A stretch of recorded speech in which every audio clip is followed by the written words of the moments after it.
Bueno, sean muy bienvenidos a mi canal que llamo Por un cambio cultural hacia la libertad. Como ustedes saben, este canal apuesta y aboga por los principios liberales, sustentado en los derechos naturales, esos que nacen con el individuo, que no son otro que la vida, la libertad y la propiedad privada. Y en ese sentido, hoy vamos a dedicarnos a charlar de una de las cuestiones que atacan la vida. Ya hemos hablado en anteriores capítulos del aborto. Y bueno, es otra forma de atacar ese derecho esencial. Y se hace de una manera que el relato oficial nos muestra cuestiones que no hacen a la esencia de la cosa, cuestiones que son más emocionales para lograr siempre la legalización de lo inmoral. El título es La eutanasia, un paso más hacia el declive moral y social. Como decía Pablo Póveda, la eutanasia es el suicidio socialmente autorizado. Y no le falta razón, porque cuando se habla de eutanasia generalmente se la describe con eufemismos, como igual que el aborto, una muerte dulce, una muerte digna, una muerte alegre, una muerte feliz. Pero yo les pregunto a ustedes que me escuchan, ¿quién es el encargado de dignificar la muerte? ¿Se puede rotular a la muerte de digna o indigna? ¿O es la vida la que se puede catalogar de esa forma? ¿Quién determina cuándo una vida es indigna y merece la muerte? ¿Quién determina la dignidad de la muerte y bajo qué parámetros? ¿Cuándo la vida merece una muerte digna y por qué? Las respuestas a todas estas interrogantes son tan complejas que la realidad es que de los 195 países que existen en el mundo, solo 7 tienen aprobado la eutanasia. Los restantes, que son la abrumadora mayoría, no han legalizado la eutanasia. Y entonces aquí, el Uruguay pretende ser el 8º país que aliente y que apruebe esta inmoralidad en aras del progresismo, como siempre, pero es una regresión absoluta de la sociedad. Frecuentemente somos testigos de noticias en los medios en donde los legisladores impulsan la muerte. Y el caso de la eutanasia no es la excepción. Recuerdo al senador Ope Pasquet impulsando esto, y obviamente que ya se escuchan este tipo de planteos en los futuros gobernantes del partido político del Frente Amplio, triunfador en las últimas elecciones. Es parte del discurso de la izquierda, no solo el género, el aborto, sino que por supuesto también la eutanasia. Todo aquello que sea atacar la vida es parte de la agenda. Entonces, Uruguay pretende estar a la vanguardia de la inmoralidad y, como dije, ser el 8º país que la legalice sin siquiera tomar en cuenta los motivos por los cuales los restantes 187 países del mundo no la aprobaron. Y sin tampoco tener en cuenta un especialista que vino ahora no recuerdo el nombre, un especialista que vino de Holanda, que estaba a favor de la eutanasia, y que después de ver el desastre que ha ocasionado en ese país, viró y cambió absolutamente de posición. Ese médico estuvo en Uruguay brindando una charla y explicando todas las consecuencias de la eutanasia, es decir, tenemos evidencia empírica. Pero bueno, nosotros queremos desoír todo eso y en aras de un progresismo hipócrita, seguir fomentando la cultura de la muerte. Cuando Uruguay apruebe la eutanasia, Uruguay se habrá cerrado, como yo siempre digo, el círculo de la muerte, porque ataca la vida, o sea, la extingue al inicio con el aborto, la pervierte durante con el género y al final de la vida se dispone a eliminarla, a extinguirla, ¿verdad? Entonces, lo cual parece realmente curioso porque el Uruguay está en un declive absoluto demográfico, necesitamos más vida, no menos vida. Esa es la realidad. Y fomentar la cultura de la muerte y la cultura de la vida del descarte impacta negativamente, lógicamente, en una sociedad que necesita crecer demográficamente y no decrecer. Sobran estudios e investigaciones, ustedes lo pueden ver, pueden googlear esto en las redes y pueden interiorizarse de los terribles daños que implica la eutanasia para una sociedad. Y esos estudios son coincidentes, como dice, con la evidencia empírica de aquellos países que la han aprobado, que la han legalizado. Sin embargo, estamos inundados de demagogia progresista y caemos siempre en el engaño. Y caemos en el engaño y, como siempre, después salimos a repetir el relato oficial como si fuéramos loros, repitiendo las sandeces de los políticos, de los medios de comunicación, de los pseudo intelectuales que nos quieren convencer que la muerte y la eutanasia es una solución. Y estas mismas personas que nos dicen eso tienen enormes dilemas morales y conflictos de intereses. Y no nos detenemos jamás a pensar y a cuestionar eso que nos dicen. Es decir, la eutanasia puede ser abordada con ejemplos concretos, puntuales, de personas sufrientes. Es decir, el ataque al derecho más sagrado de una persona, que es la vida, ¿puede analizarse en base a circunstancias subjetivas e individuales? Por supuesto que no. Por supuesto que el análisis es mucho más profundo, es mucho más abarcativo, es con una mirada universal. Porque cuando nosotros analizamos estas cuestiones de ataques de derechos naturales, en base a ejemplos concretos, nosotros nos incurrimos en el relativismo moral. Y ahí todo es posible. Caemos en la manipulación del político, los medios y los movimientos colectivos afines a estas cuestiones, sin nunca ponernos a pensar las consecuencias que podría acarrear, y que no se ven y que no te las dicen, que aceptar la muerte intencional, es decir, la muerte, que un tercero provoque la muerte de una persona. Y entonces nos transformamos, como en muchos temas, en una especie de zombies que repetimos discursos ajenos, que no son propios, y como insisto, nunca nos detenemos a profundizar en estas cuestiones que son medulares, que son de un interés y de un peso inmenso como para poder salir a hablarlas livianamente. Tratar de dignificar la muerte bajo parámetros humanos es un eufemismo, que lo único que quiere hacer es justificar un acto inmoral y degradante. Es como cuando al asesinato de un niño en el vientre materno se le llama interrupción voluntaria, tergiversando el lenguaje, como siempre se hace, y llamando interrupción a lo que es extinción. Es decir, como si la vida interrumpida pudiera reiniciarse en algún momento. Y también se le llama voluntaria a lo involuntario, como si fuera voluntario para el bebé en gestación a quien no le permiten nacer.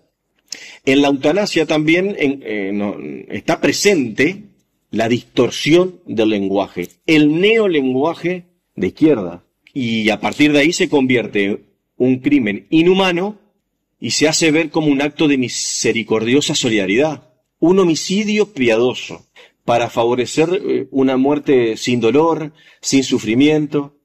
Entonces, para lograr el convencimiento de las masas, se manipulan las palabras. Y como dije al principio, se nos habla de muerte dulce, muerte digna, muerte alegre, muerte feliz, de forma de propiciar la aceptación social de esto. Y a partir de ahí, cuando nosotros nos dejamos engañar con estas palabras, perdemos de foco lo esencial, la esencia, como decía, la esencia de las cosas, como decía Santo Tomás de Aquinos. Y ignoramos el hecho central de que en la eutanasia un ser da muerte a otro de manera consciente y deliberada. Y por más presuntamente nobles o altruistas que aparezcan las motivaciones que animen a ejecutar esa acción, y por poco llamativo que sean los medios que se utilicen para realizarla, ¿no? Entonces, a partir de ahí, los humanos interpretamos los médicos, los familiares, terceros, que cierta vida ya no merece ser vivida, que solamente la vida tiene que ser vivida en condiciones de plenitud. Y se dice eso frente a quienes, como yo, estamos convencidos de que la vida humana es un bien superior y un derecho inalienable e indisponible. Es decir, que de alguna manera no puede estar al albur de las decisiones de otros. El dolor y la muerte forman parte de la vida humana. Desde que nacemos, en medio de los dolores de parto de nuestra madre, hasta que morimos, causando dolor a los que nos quieren y sufriendo por el propio proceso muchas veces que nos lleva a la muerte. Absolutamente nadie es ajeno al dolor. Y quien pretenda vivir una vida sin dolor es un ingenuo. Sin embargo, el dolor y la muerte no son obstáculo para la vida, sino que son dimensiones o fases de ella. Negar la naturalidad de estos hechos, ¿verdad? Intentando huir del sufrimiento, huir del dolor como si fueran inevitables, es negar la propia existencia, es negar la propia vida. Y en este aspecto, el dolor y el sufrimiento, como cualquier otra dimensión o fase natural de la vida humana, están en este mundo por algo. Tienen un valor positivo si nos ayudan a comprender mejor nuestra naturaleza y sus limitaciones. Si sabemos integrarlos en nuestro proceso de crecimiento y maduración.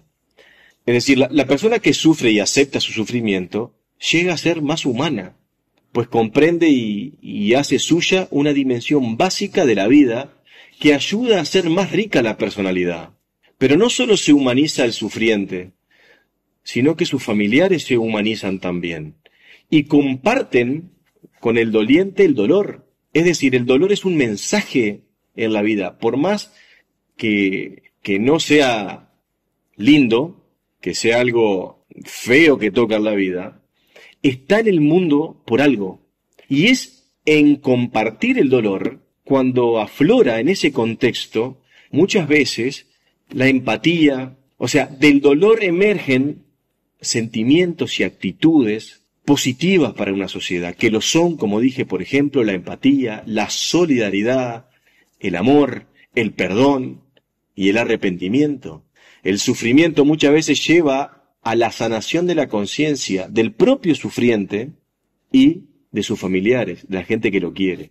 Y muchas veces este dolor, el sufrimiento, restaura vínculos afectivos y uno muere en paz y muere dignamente, no porque le hayan cortado el sufrimiento, sino porque pudo irse de este mundo sanando vínculos, perdonando y siendo perdonado.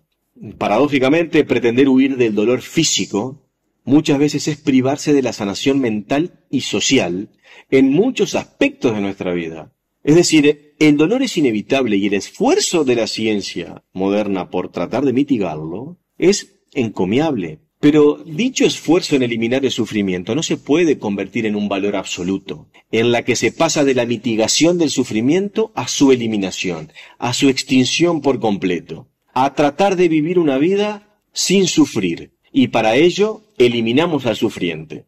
El grado de sufrimiento no es un criterio apto para medir la dignidad humana, pues esta conviene a todos los seres humanos por el hecho de serlo. El humano es digno, esté sufriendo o no esté sufriendo. El ser humano es digno por ser humano, valga la redundancia. Pero esta dignidad va a cesar si alguien instrumentaliza el sufrimiento para atentar contra esa persona. Lo que son los analgésicos y la medicina paliativa, por un lado, y el consuelo moral, la compañía, el acompañamiento, el calor humano, el auxilio espiritual, por otro, son todas cosas que enaltecen la dignidad de la muerte de un ser humano, que siempre, aún en el umbral del fin de su vida, conserva la misma dignidad. Transitar el camino hacia la muerte con hidalguía es lo que dignifica la vida, pues la dignidad nada tiene que ver con la muerte, sino con la vida. No hay muertes dignas, solo hay vidas dignas. Uno transita la vida de manera digna hacia la muerte. Y cuando uno muere, muere. pero no se puede calificar a la muerte, solo se califica la vida. Y ahí está el engaño de estos relatos, porque pretenden calificar la muerte, y lo único que es calificable es la vida. Y es cómo tú afrontes tu muerte lo que dignifica tu vida. Vivir matando seres humanos por una supuesta piedad o misericordia es indigno. Y es indigno que lo haga quien ejecuta el acto, el verdugo, que es el médico, y es indigno que lo pidan los familiares por otro. En nuestra cultura actual del simplismo, la comodidad, la frivolidad y el relativismo moral, la vida se ha tornado, como dije al principio, descartable, y la eutanasia es parte de este proceso vital del descarte. El derecho humano absoluto de la vida no está en relación a la circunstancia de salud del ser humano, ni a ninguna otra. Y no se trata si es un ser sufriente o no. La vida no se puede subjetivizar ni relativizar, y no depende de las condiciones individuales humanas. Eso es lo que nosotros tenemos que entender cuando analizamos estos temas. Y con el aborto sucede lo mismo. Es el análisis, centrado en la esencia del acto, no en toda la superficialidad y todo lo accesorio que hace a justificar ese acto. Porque hoy se justificará el acto con la sufrida salud y del doliente, pero mañana será la incomodidad de los familiares o el costo de atender una persona. Y pasado será la conveniencia, porque siempre cuando uno abre la puerta a atacar la vida, es una puerta que nunca más se cierra, y se abre cada vez más. Se abre primero con justificaciones excepcionales, con ejemplos terribles, y luego, como está sucediendo en los países que la legalizan, se abre para cualquier tipo de cuestiones. Y lo mismo ha sucedido con el aborto. Ustedes recuerdan, el aborto se legalizó, mostrándonos ejemplos excepcionales que en realidad nunca suceden, y hoy en día tenemos un aborto a la carta y la puerta se abrió,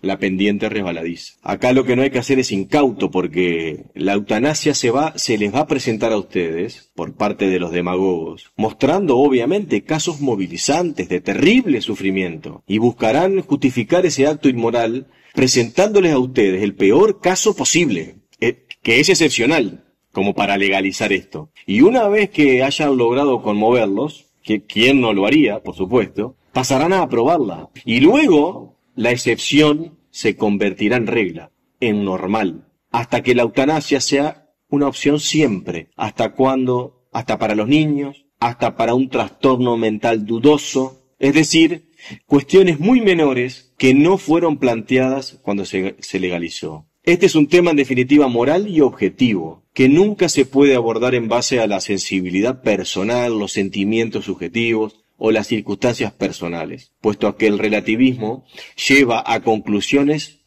siempre objetivamente inhumanas. Y en esa inhumanidad nos convertimos en una sociedad de la muerte. El respeto por la vida y la defensa de la misma no es materia de consensos. No depende de los votos emitidos en un parlamento ni de la regla de la mayoría en un recinto legislativo.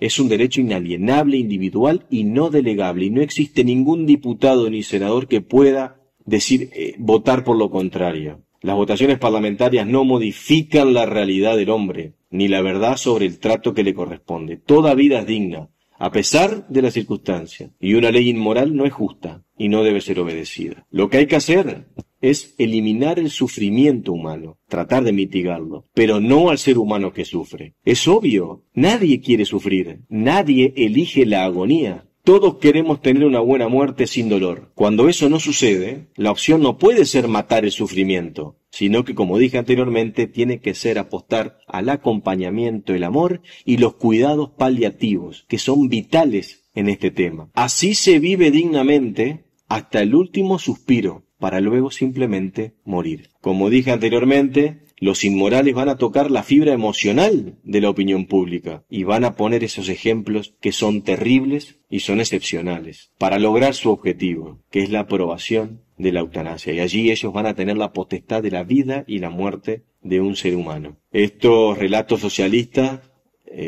son engañosos y, como digo siempre, no pueden estudiarse ni analizarse en base a casos puntuales elegidos arbitrariamente por el político de turno. Cada uno les muestra, cuando uno le muestra la inmoralidad y las consecuencias desastrosas que es para una sociedad la legalización de la eutanasia, recién allí muchas personas que creían lo contrario son conscientes de la magnitud del problema. Y aquí yo les voy a referir solo algunas de las consecuencias que significa legalizar la eutanasia.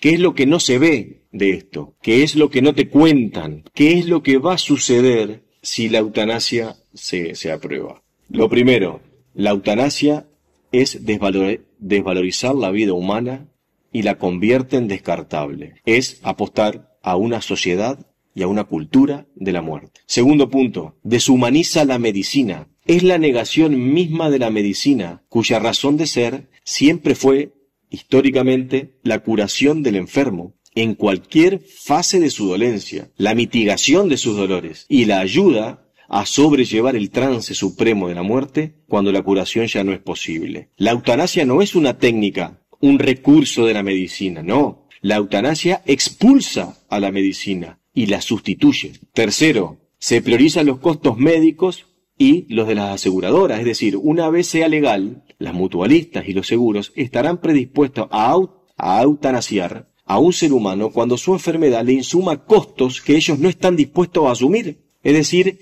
se monetarizará aún más la medicina, con vidas en juego, siendo ellos quienes van a decidir y te convencerán que debe ser eutanasiado. Cuarto, se destruye por completo la relación médico-paciente.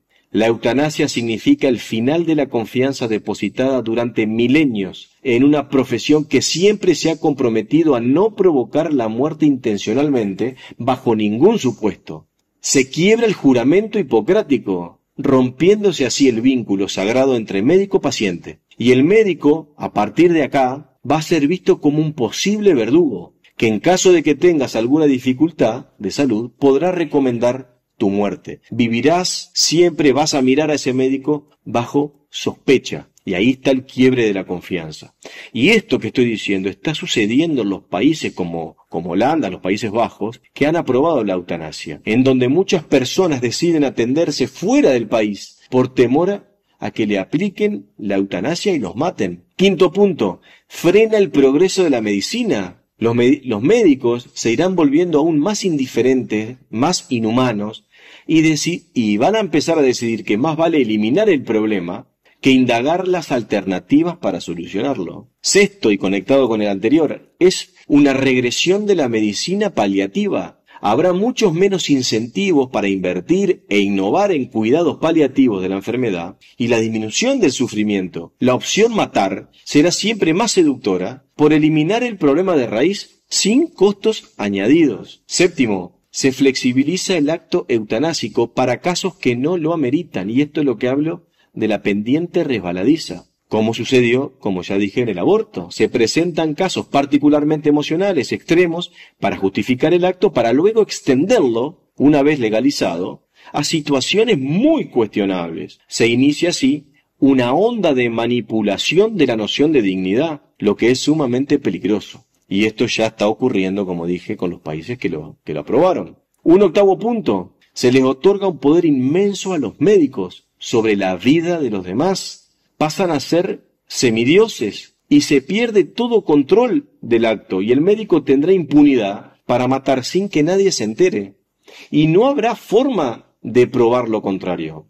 Se abusa y extienden los casos a eutanasiar, comenzando, como dije, lo que se llama la pendiente resbaladiza, como ya ocurre en aquellos países que la han aprobado. En noveno, se presiona a los más vulnerables de la sociedad a no ser una carga, y eso hace que se vean constreñidos a pedir ellos mismos la eutanasia, muchas veces en contra de su propia voluntad, transformándose en una especie de obligación implícita. Es decir, al enfermo se lo hace tan culpable de que es una carga para la sociedad, para sus propios familiares e incluso para la mutualista que lo está atendiendo, que ellos piden la eutanasia a pesar de que en el fuero interno no la quieren. Décimo, esto es la antesala a la eutanasia involuntaria, aplicada sin el consentimiento explícito del paciente. Y esto, por supuesto, puede abrir a a la puerta a prácticas eugenésicas o eliminación de personas consideradas no productivas para la sociedad. Es algo muy peligroso. Y después, desde el punto de vista social, genera un conflicto en convicciones religiosas y morales, obligando muchas veces a médicos y a hospitales a participar en algo que consideran éticamente inaceptable, violando la objeción de conciencia. Y otro conflicto que la eutanasia genera es el conflicto en el seno de la familia, en ese lugar sagrado que debe ser protegido, que es el más sagrado de la sociedad. La eutanasia quiebra los vínculos familiares. ¿Por qué? Porque muchas veces no existe acuerdo en la decisión de eutanasiar un ser querido. Y entonces, cuando se ejecuta el acto, los que no querían y no estaban de acuerdo, seguramente rompan vínculos con aquellos que decidieron eliminar al ser querido. Es una decisión del que no se retorna nunca más. Y para aquellos que decidieron practicar el acto, tienen después de eso un impacto emocional y psicológico brutal. Nunca más se van a olvidar que ellos fueron los que en definitiva ejecutaron el acto de matar a un ser querido. En fin, para ir terminando, atentar en forma intencional contra la vida nunca es una opción. Matar jamás es una solución. La verdadera alternativa es la humanización de la muerte. Ayudar al enfermo a vivir lo mejor posible el último periodo de la vida. Ser respetuosos con la vida y también con la muerte. No hay dignidad en morir. Simplemente nos morimos con la responsabilidad de haber vivido dignamente. La despenalización de la eutanasia comportará una decadencia ética. Matar a un ser humano dignamente es vivir una vida indigna hasta que te mueras. Y con esto culmino, esperando que pueda ser de utilidad estos pensamientos que van a la naturaleza misma del acto, a la esencia, y que ustedes puedan por su cuenta profundizar en esto para tener una información acabada y consciente de lo que se trata esto realmente, y que no es ir por la vida repitiendo estos relatos de ejemplos muy concretos y excepcionales para justificar un acto inmoral. Así que bueno, nos vemos en el próximo capítulo y recuerden, viva la libertad y viva la vida.